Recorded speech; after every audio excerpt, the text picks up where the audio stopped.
Welcome to the Ask a CEO show. My name is Greg Demetrio. I'll be your host today. Our show takes a look at the journey of CEOs from around the globe on how they got to the C-suite and what it's like running their companies every day.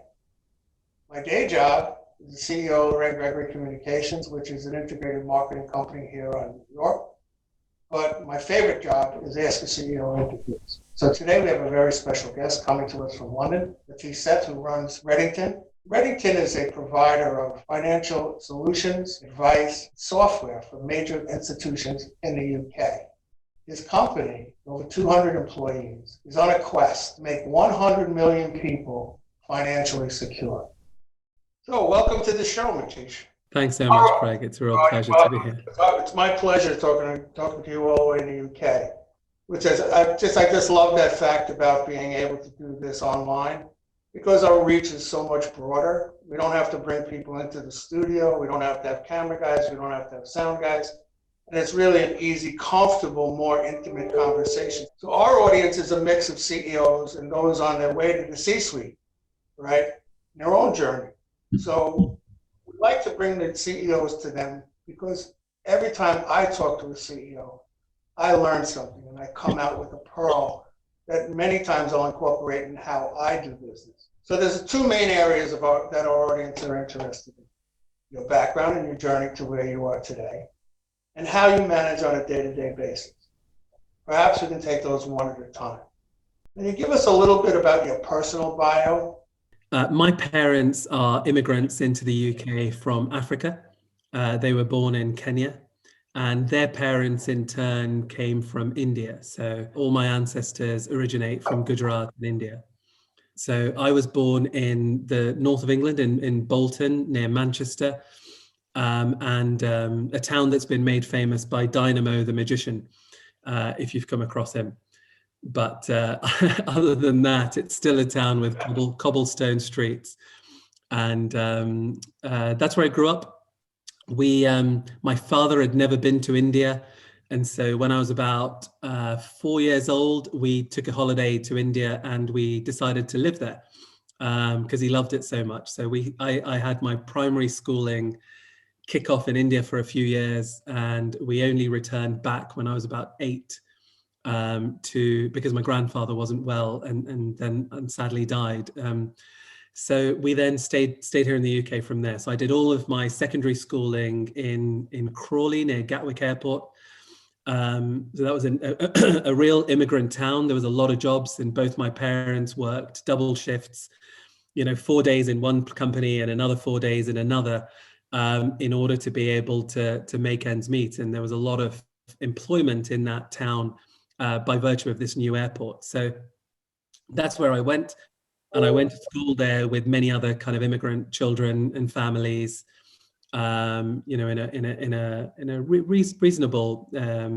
reasonably kind of poor kind of area and background.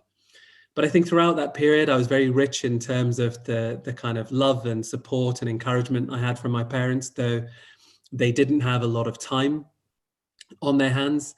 I was an only child, and I got a lot of time with my books. I spent a huge amount of my time growing up reading. I didn't have a computer. Some of my friends had computers, and I felt very jealous that they did.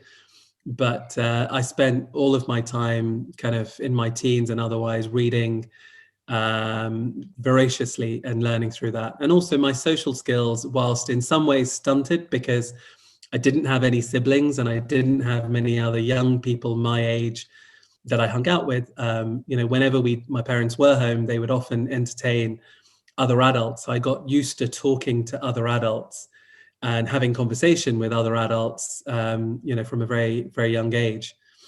So that was kind of all of my kind of upbringing and background. If I kind of take you through my bio from there, at the age of kind of 16, 17, I decided I'd fallen into some bad company, and had in the desire to fit in and belong and be liked. I got into some antisocial behavior and drinking and kind of everything else. And I decided at the age of, I think it was 17, on my 17th birthday, that I was no longer going to drink alcohol.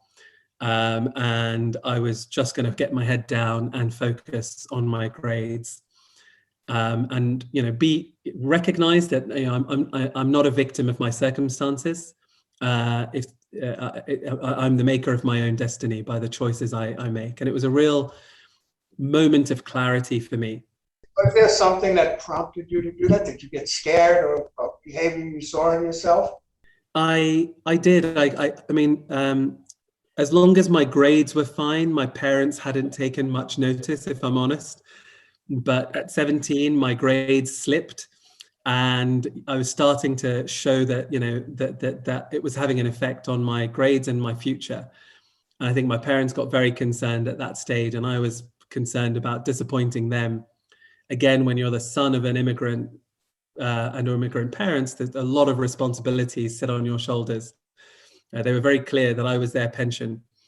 And so that's self-interest in vetting you correctly, right? So that's very interesting, because many of us start with the different backgrounds, different upbringings. I mean, probably the best thing you did was get involved with your books when you were young, right? Mom and dad were working their heart out to make sure you were good.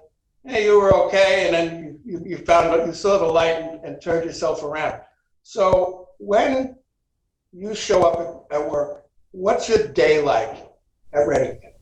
Obviously, days are very virtual at the moment, but in some senses, my day doesn't change that much. So I tend to begin my day with, my day begins at 5 a.m.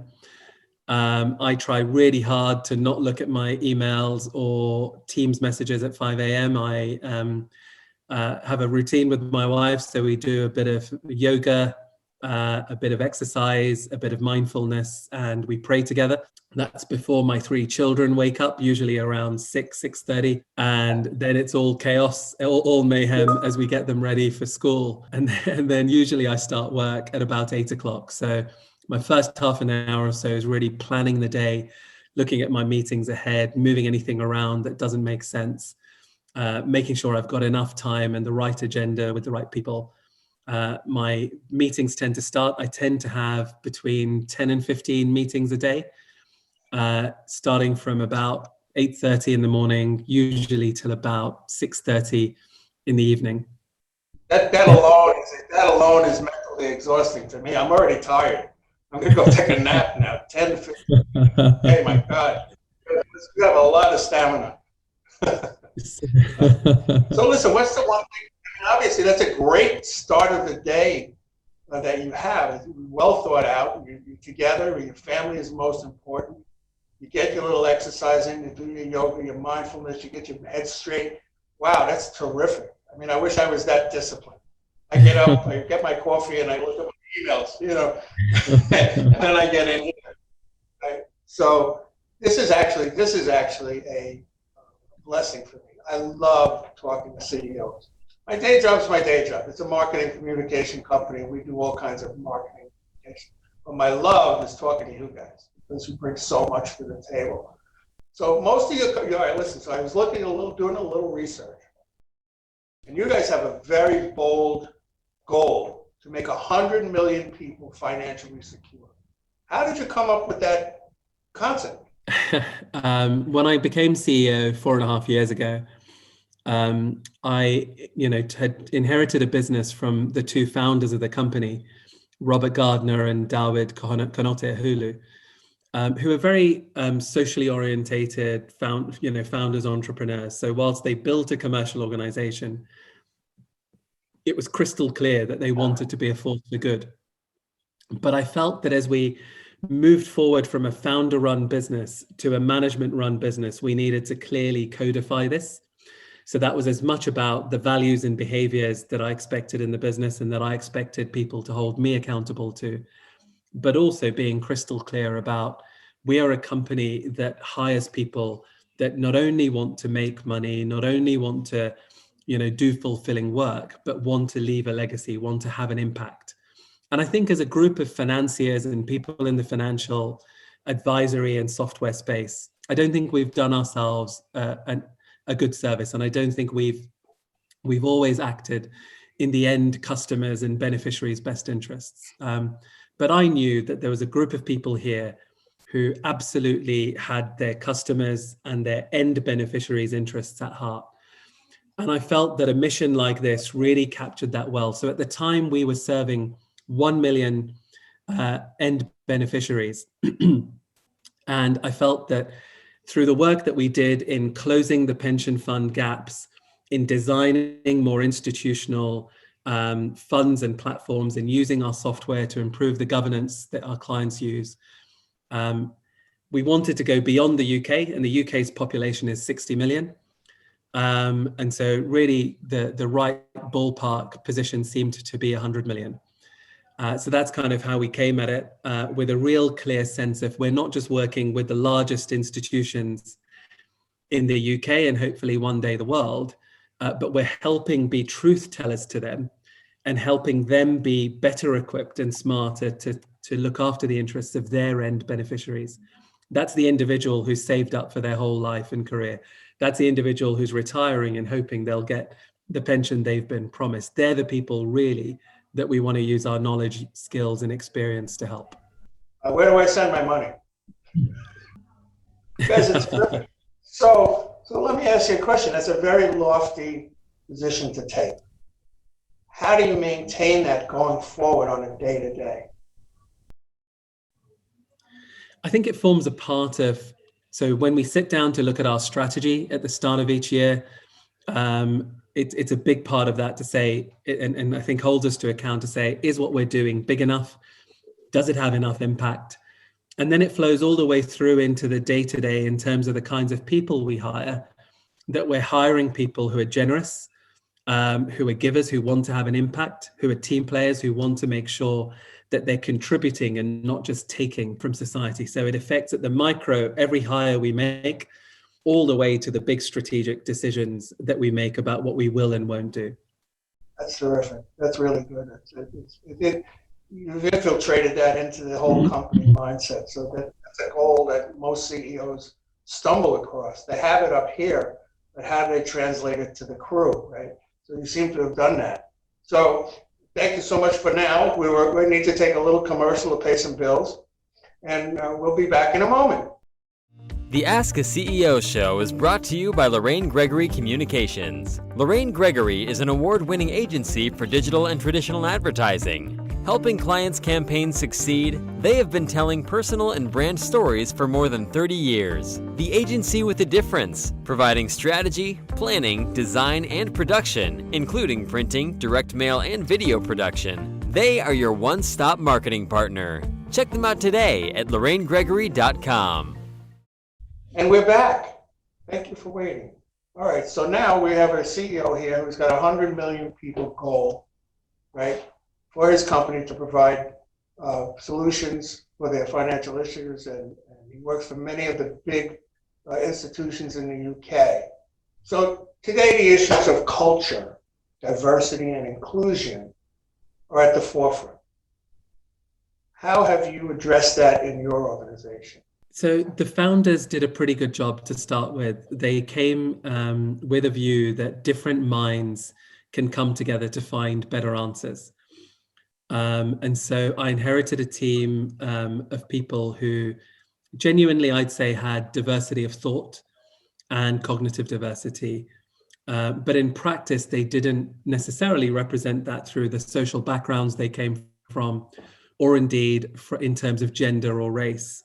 So a big part of my my communication when I became CEO and our strategy since then has been to really make sure that we're not only improving our diversity and the culture, an inclusive culture in which that diversity can perform from a cognitive diversity and a better results perspective, but we do it because it's the right thing to do. And so a really big effort has gone into hiring more women into the organization. We ran a successful pilot of women returners, women who had gaps on their CVs, who joined us and who we hired explicitly for a couple of years. That's now become an ongoing route through which we make our permanent hires. We have added more senior women into our management team. We hired a female chair of our board. We have been able to make sure that our remuneration committee is equally balanced between male and female voices, between extroverts and introverts, and also in terms of race, so that when we're paying and promoting and considering the performance of our colleagues, we're able to do that in as unbiased, as fair a way as we can. So there's been a real systematic effort from the entry level all the way through to pay and promotions, through to the senior most ranks of the business, in designing a company that is absolutely embracing an inclusive culture in which people can be treated fairly and can expect to be rewarded for their contributions. Yes, that's just so impressive that you thought it all the way through, you've implemented it, you've institutionalized it. Because people are floundering now because it's such a big issue, this whole diversity, inclusion, etc. Right? So it's very heartfelt that I say this to you, that congratulations, you did a great job. I don't want to accept those congratulations on the basis that it's something, if we're honest, you've got to always be working at. And you're never really done on culture. You're never really done on inclusion. It's something you've constantly got to be willing to take honest feedback on and continue to improve on. And that's what I'm really proud of when I look at the firm and the leadership team we have in place, that they don't stand still. They don't get complacent with where we are, but they're constantly pushing forward. But it is possible. I hope we're an example to those other CEOs and leadership teams that you can build and can make that transformation. I'm still going to say well done. So, what's the future of Redington? Where are you going to go from here? So we're pretty excited about the future. As I said before, we largely began as a investment consultancy business to the largest institutions in the UK. So that's pension funds, wealth managers, insurance companies, and the like. Over the last few years, we've been able to demonstrate that we can take the same kind of advice, the same types of fund solutions, as well as the same software to institutions elsewhere in the world. So right now, as we look forward, we're looking at Europe, and we have a team that's starting out in Germany that's going to be exploring that market and to see if we can bring our unique recipe of kind of securing and helping institutions in a very disciplined way deliver to their end beneficiaries, starting out in Germany and the Germanics. And we also have a team in China, which is kind of our center for Asia, as we look at China and the wider market there. Again, in terms of how we help a market like China build an institutionalized and a stable kind of financial economy for its growing and future middle class. Yeah, that's a very ambitious undertaking, quite frankly. What do you see the timeline to really getting a hold and starting to develop the markets there? What are you looking at as a timeline? We're looking at the next 5 years. 5. Yeah, that's about what I was going to say 5 to 10, because it's just such big asks, right? So, okay, so I've got a lot of your time. I'm going to try and get you a couple more questions, and then I'll let you get back to your 10 to 15 meetings today. What is the one thing? What is the one thing that motivates you every single day to get up and get to work and get going? What motivates you? Why do you do it? I think it was Clay Christensen that said management is one of the most noble professions, because you get the opportunity to serve people every day. And for me, it's a real privilege. I get up to learn. And every single day I learn. I work with an amazing group of people who really care about each other, who care about me and my shareholders, who care about the end clients and beneficiaries we're working for. And they go out of their way for them. And I learn so much from that. I get a lot of challenge. I get a lot of pushback. I get a lot of feedback. And that really motivates me. I've grown a lot over the last couple of decades, and I know there's plenty more growth and learning left in me. That's pretty good. So, parting shot here. What is your advice to fellow CEOs and those that are aspiring to the C-suite? Is there something that you would like to tell them that's one of your keys?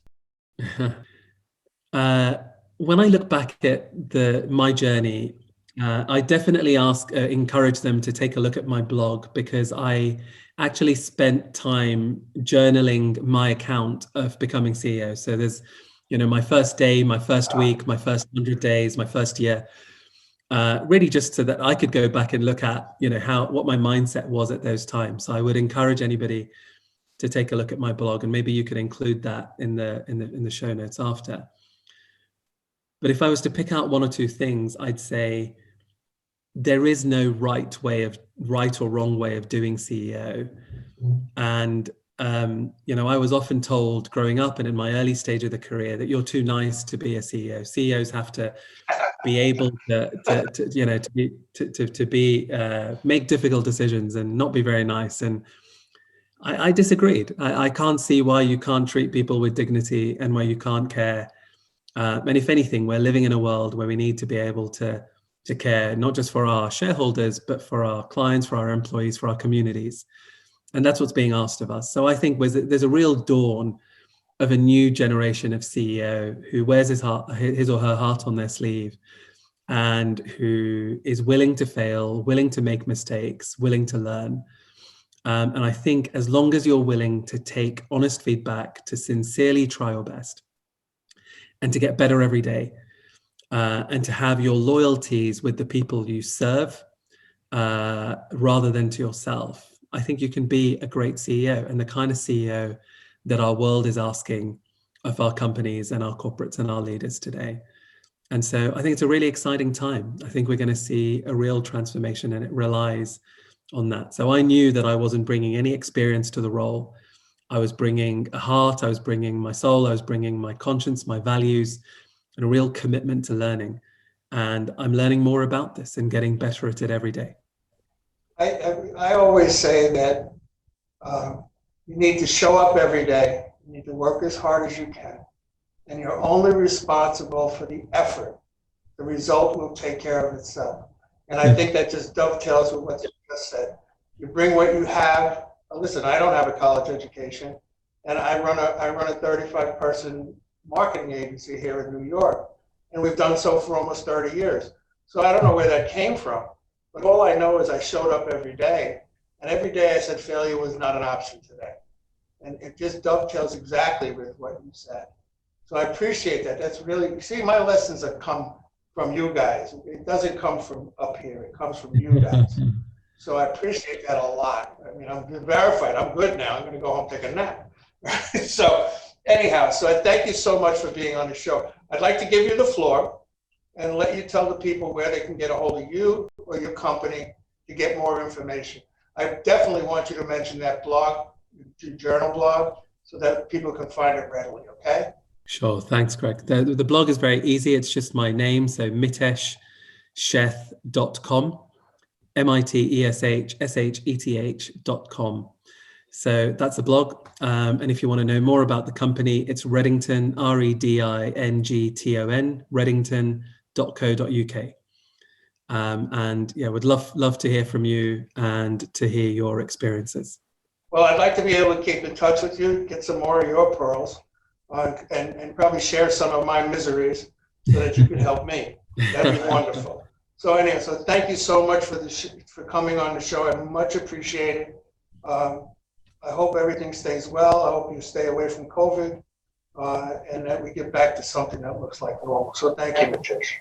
Okay, so that's it for today. I hope you guys picked up something from this great guest. His company is Redington, and they're out of London, England.